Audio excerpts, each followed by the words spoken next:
দুলারিয়া ঋদ্ধর ভালোবাসায় বাধা দিতে এবার সমস্ত সীমা ছাড়িয়ে গেল অনুষা।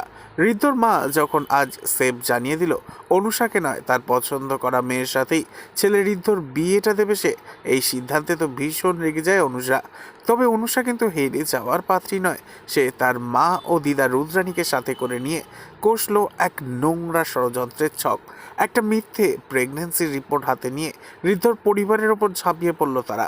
অনুষার গর্ভে নাকি ঋদ্ধর সন্তান, আর এই গোটা ব্যাপারটা নাকি কলেজে একবার জানাজানি হয়ে গেলে সবার প্রেস্টিজ একেবারে ডাউন হয়ে যাবে।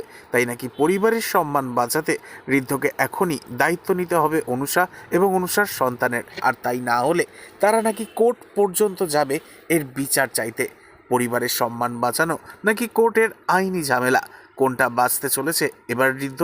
সত্যিটা কি আদৌ আলোর তলায় আসবে, নাকি ষড়যন্ত্রের শিকার হবে ঋদ্ধ?